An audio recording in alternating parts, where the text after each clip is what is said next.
Y es el informe en torno al caso Begoña Gómez, la mujer del presidente, que está siendo investigada por, se dice, utilizar recursos públicos para sus actividades privadas. Este es el informe que ha presentado la defensa de Begoña Gómez y repasa qué recursos públicos han tenido todas las esposas de todos los presidentes de la democracia. Todas ellas lo han tenido, desde la mujer de Adolfo Suárez, que tenía, dice ese informe, un minúsculo despacho de buhardillas de palacio y una secretaria que se encargaba, recursos públicos, a la mujer de Leopoldo Calvo Sotelo, que recoge la propia documentación de Moncloa, tenía una especie de gabinete particular, vestidor, despacho personal, a la esposa de Felipe González, que Carmen Romero era, además de esposa, profesora y luego fue miembro de la ejecutiva y responsable. Y tenía no solamente asignación, gente, secretaría, sino que tenía además personal de la Moncloa para su papel institucional. Todas las esposas de todos los presidentes han gozado de esto, especialmente las del Partido Popular. Esto es lo que dice el informe. La batería de personas que acompañaban a Ana Botella, secretaria, jefa de gabinete y las labores en las que lo acompañaban, porque a Ana Botella se la ayuda en los preparativos de la boda de su hija, se la ayuda en una rotura de su falda, en un desfile de moda. Los miembros de ese empleo público ayudan incluso a organizar la campaña electoral como concejala. Nunca ha habido estas denuncias, tampoco cuando la esposa del presidente Zapatero era viajando a Francia escoltada por personal y por secretaria. Y llegamos a Mariano Rajoy y a esta denuncia de este PP, porque la esposa de Rajoy también tuvo un asistente. Ese asistente es diputado en la actualidad, se llama Jaime de los Santos, el chico para todo, lo llamaba El Confidencial, que publicaba esta fotografía, la de Jaime de los Santos cargando con las bolsas de la compra. Este es ahora mismo el historial que se acaba de presentar. Nunca ha habido una persecución penal a ninguna de las esposas de ninguno de los presidentes, pero Balín, lo que dice este informe es, aquí se está haciendo la excepción, aquí se está haciendo persecución. Hombre, el asunto fundamental de la defensa de Begoña Gómez es que ahora tiene que rebatir delito por delito, y son 4 los indicios que el juez Peinado considera que son suficientes para continuar el procedimiento por el Tribunal del Jurado. Y el primero es la malversación, Javier. Todo lo que estamos hablando de este informe pericial tiene que ver efectivamente con la malversación y la contratación de la asesora de Begoña Gómez, Cristina Álvarez, para sus actividades privadas, según el juez Peinado, algo que la defensa rebate con este informe diciendo 2 cosas. Una, que no hay una regulación específica para la figura de la mujer del presidente del gobierno y que tampoco hay una regulación específica para la asesora o las asesoras con las que han contado no solo Begoña Gómez, sino, como bien has dicho, el resto de esposas de los presidentes del gobierno en democracia. Con lo cual va a ser un informe muy relevante, no solo porque lo va a tener que leer el juez Peinado y tomar una decisión al respecto, sino porque se entregará también, o tendrá que ser, digamos, un elemento de análisis en los recursos que la Audiencia Provincial debe resolver en el caso de Begoña Gómez. Que lo que es indudable es que recursos públicos se destinaron a fines privados. Eso es un hecho que ya ha quedado acreditado durante la fase de instrucción. A mí, como primera reflexión, que en estos tiempos que escuchamos tanto la palabra autócrata y que le hemos escuchado a Pedro J, que esto es una autocracia, que el presidente del gobierno es un autócrata, debe ser un autócrata de quinta regional. Porque, sinceramente, alguien que supuestamente acumula un poder absoluto y el control del poder legislativo, ejecutivo y judicial, que es como se determina a un autócrata, no le está dando ningún resultado. Primera reflexión. Segunda reflexión. Me parece que en el escrito que conocimos ayer de la defensa de Begoña Gómez hay antecedentes que ponen negro sobre blanco. Uno, que no hay una normativa o una legislación que especifique cuáles son las funciones de la asistencia a la esposa del presidente del gobierno en 47 años de democracia.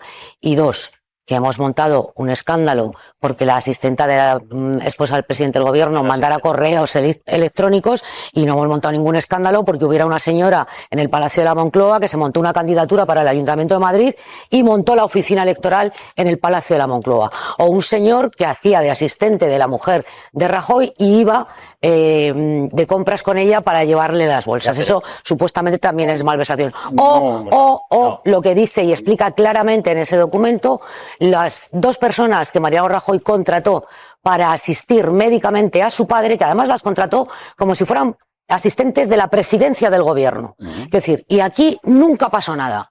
No nos escandalizamos, no estuvimos 18 meses hablando de ello, etcétera, etcétera, etcétera. Nos podemos ir hasta don Pelayo y buscar a ver qué primo le ayudó a hacer los deberes. Bastante razonable. Pero el caso va de lo que va. Y la denuncia reconvertida posteriormente en querella va de lo que va. Y ahí no aparece la palabra asesora por ningún lado. Y el juez, en el auto, en el que envía este juicio conjurado, lo deja clarísimo y dice, ese cargo tiene su definición. Y la tiene clarísima. Y en ningún momento era llevar los negocios de la mujer del presidente del gobierno. Pues fíjate, los médicos que asistían al padre de Mariano Rajoy, si eran sus funciones y su categoría. Vamos a esperar. Pero ¿se puede hablar? Perdón, quería. No, es que tú dices que no tiene mucho sentido remontarse a don Pelayo, ¿no? Pero lo que estamos viendo aquí, y apuntaba Javier, es hasta qué punto esto está tipificado, regulado. Podemos deducir que ha habido una malversación, porque para deducir que ha habido una malversación tenemos que ver si hay determinados trabajos que se pueden hacer o no. Y yo creo que para eso, claramente, es importante saber antecedentes, porque como no hay un papel escrito, como no hay una ley, como no hay una norma, lo que tenemos que ver en democracia, teniendo en cuenta que llevamos 40 y tantos años y han pasado unos cuantos presidentes por ahí, es si esto se puede hacer o no se puede hacer. Y claro que este catedrático que ha hecho este trabajo tiene que remitirse a algo, porque estamos analizando la situación actual sobre también lo que ha pasado en el pasado. Y si el anterior presidente del gobierno tuvo 3 asesoras, la mujer del anterior presidente del gobierno tuvo 3 asesoras y 2 para cuidar al padre, y si el anterior incluso también tuvo asesores en el gobierno que le ayudaron incluso para todo tipo de actuaciones, habrá que ver cuál es la situación para analizar el escenario actual. Y 2, para llegar a malversación tendremos que determinar, y creo que lo apuntabas tú también, pues a ver qué pruebas hay de que alguien se ha beneficiado. Esto es lo que se va claro, a ver, pero lo que sí sabemos, termino ya, si se puede terminar una frase entera. Para ver si hay un beneficio, tendríamos que ver de esos programas, por ejemplo, que ella utilizó, ¿dónde está el beneficio económico? Porque teóricamente es poco. Pues no, ninguno. Teóricamente se quedó en la Complutense, que además no lo utilizó para nada. De la cátedra, ella cobró algo de la cátedra. Ella trabajaba en la Complutense antes, por ejemplo, 7 años antes de que él llegara a la presidencia del gobierno. Todos estos antecedentes a lo mejor tienen algo que ver. La defensa de Begoña Gómez asegura que se están vulnerando sus derechos en ese procedimiento que instruye el juez Peinado. Y se lo ha dicho en un escrito. Consideran que el magistrado está avanzando de forma anormalmente acelerada, que está saltándose los plazos establecidos por la ley del jurado, sin que se hayan resuelto algunos recursos. Antes de conocerse esa información, el ministro de Justicia, Félix Bolaños, muy crítico contra Peinado en Al Rojo Vivo. Quiero que presten atención a su argumentación. Es evidente que estamos ante una instrucción que es anormal. Y es anormal porque es excepcional que se revoquen tantas resoluciones. Pero hay instituciones europeas que están diciendo que, hombre, no es lo adecuado que los responsables políticos arremetan contra la justicia o los jueces, porque eso es atentar contra la separación de poderes. ¿Dónde está escrito que el ministro de Justicia no puede opinar? ¿De qué opino si no opino de justicia? ¿De la misión a la Luna? De la investigación que afecta a la mujer de su presidente. Pero yo le doy mi opinión jurídica sobre la instrucción y me parece una instrucción muy discutible. ¿Cree que el juez Peinado ha prevaricado, sí o no? A mí esa calificación jurídica no me corresponde. Cartilla al juez Peinado por parte de instancias superiores, no solamente la Audiencia Provincial de Madrid, sino el propio Tribunal Supremo, que le mandó a paseo cuando intentó procesar a Bolaños. Sí. A mí esta causa me parece un disparate de principio a fin. Un disparate. Si vas al origen de la investigación, estamos hablando en teoría de corrupción de los negocios, porque hubo una señora que aprovechó su peso dentro de la Moncloa como mujer del presidente del gobierno para lucrarse y para enriquecerse. Corrupción en los negocios exige negocio y, por tanto, lucro. Bueno, pues en 2 años de investigación el juez Peinado ha sido incapaz de encontrar el lucro, que es lo básico, el negocio. El negocio ya era raro porque estamos hablando de que todo el dinero iba para una universidad pública, porque todos estos dineros de empresas que colaboraban iban directamente a una universidad pública en situación económica muy ajustada, como saben perfectamente todos los madrileños, especialmente los estudiantes de esa universidad, de la Complutense. Pero es que además, cuando te pones a mirar los ingresos, las cuentas, que le han puesto por arriba y por abajo, te han mirado absolutamente todo, no ha quedado nada sin mirar. Todo. Bueno, pues estamos hablando de que en 10 años Begoña Gómez cobró 34.000 euros de la Universidad Complutense de Madrid. Es decir, que el plan de negocio y de gran influencia consistía en que cobraba de media en estos 10 años 500 euros al mes por las clases. Porque cobraba solo por las clases, no por esta cátedra universitaria que lleva mirando de por arriba y por revés el juez Peinado desde hace 2 años. A mí todo esto me parece investigar el robo de la nada, luego titulado así en un artículo que publicó en el diario.es analizando los 4 delitos que imputan a Begoña Gómez. El robo de la nada, porque te pones a mirar también, no, se ha apropiado de un software informático. Es falso, no se ha apropiado de nada. Registró el dominio y la marca, pero el dominio por instancias de la propia universidad. Se puso en marcha el registro de la propiedad intelectual, pero para la universidad. No se llegó a acabar, pero porque en medio se metió el juez Peinado a investigar todo esto. Pero estaba en marcha ese proceso para registrarlo para la universidad.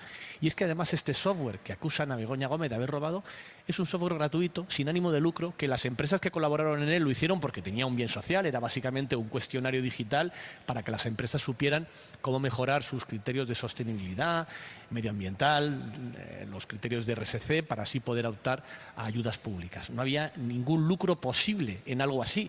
Simplemente por eso colaboraban las empresas, un proyecto sin ánimo de lucro para favorecer a las pequeñas empresas. Por parte de una persona que estaba trabajando en lo que podía para tener algo de actividad por un sueldo miserable. Los sueldos miserables que paga la Complutense a casi todos sus profesores o a todos sus profesores. Ver en esto corrupción es, en mi opinión, en fin, incomprensible. Y sí lo han corregido en muchas ocasiones, pero también yo critico a la Audiencia Provincial de Madrid, que ha dejado algunos autos que para mí también son incomprensibles. Una pregunta, ¿se puede hablar de un delito de corrupción en los negocios sin nombrar, con nombres y apellidos, las supuestas personas a las que habría corrompido Begoña Gómez? ¿Y cuál fue el método que usó para corromperle supuestamente? Hombre, tal como planteas la pregunta, Silvia, es evidente que no. El derecho penal, el juicio, el proceso penal exige, sobre todo cuando es algo incriminatorio, que se especifique hasta el más mínimo detalle en qué ha consistido la actividad delictiva. Es evidente que en el proceso penal no se juega con conjeturas, ni sospechas, ni hacer hipótesis. Y si se plantean hipótesis, siempre tienen que ser en la hora de decidir, la más favorable al reo, en este caso a la imputada, que es la señora Gómez. Es evidente que cuando se describe, pongamos el caso en una sentencia, en el juicio oral, tras la celebración del juicio oral, se dicta una sentencia, en los hechos probados hay que especificar todos y cada uno de los extremos que requieren los elementos de delito. Y es evidente que si en la corrupción alguien puede ser objeto de corrupción, hay que indicarlo, y sobre todo la metodología empleada.